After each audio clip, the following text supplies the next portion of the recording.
യാതൊരു പരിചരണവും ആവശ്യമില്ലാതെ നമ്മുടെ തൊടിയിൽ എവിടെയും അള്ളിപ്പിടിച്ച് കയറി പടർന്ന് പന്തലിച്ച് നിറയെ കായ്കൾ ഉണ്ടാകുന്ന ഒന്നാണ് കേട്ടോ നമ്മുടെ കോവലും കോവയ്ക്കയും. അങ്ങനെ ഇന്ന് ഞാൻ കോവയ്ക്ക ഉപയോഗിച്ചുള്ള നല്ല ഒന്നാം തരം കിഡിലൻ ഒരു റെസിപ്പിയാണ് കേട്ടോ ഉണ്ടാക്കുന്നതിന്. അതിനാദ്യം തന്നെ കോവയ്ക്ക നല്ല വൃത്തിക്ക് കഴുകി വൃത്തിയാക്കി കട്ട് ചെയ്ത് വെച്ചിട്ടുണ്ട്.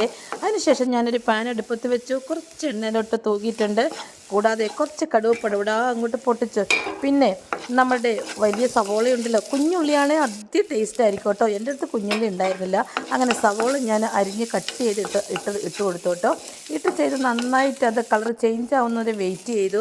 അതിനുശേഷം അതിലോട്ട് ഞാൻ കുറച്ച് കാന്താരിയും അതുപോലെ തന്നെ വെളുത്തുള്ളിയും കൂടി ഇടിച്ചിട്ട് അങ്ങോട്ട് ഇട്ട് കൊടുത്തു. പിന്നെ കുറച്ച് കറിവേപ്പിൻ്റെ തുണ്ടും കൂടി അങ്ങ് ഇട്ട് കൊടുത്തു. പിന്നെ അതിനുശേഷം ഞാൻ ഇട്ട് കൊടുത്തത് കുറച്ച് വറ്റൽമുളക് ചതച്ചതാണ്.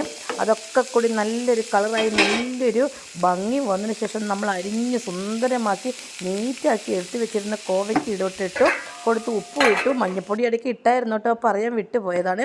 എല്ലാം കൂടി നന്നായിട്ട് മിക്സ് ആക്കിയതിന് ശേഷം മുകളിലൂടെ കുറച്ച് എണ്ണയും കൂടി അങ്ങ് തൂവി കൊടുത്തു കേട്ടോ. എന്നിട്ട് നന്നായിട്ട് മിക്സാക്കി മൂടി വെച്ചു.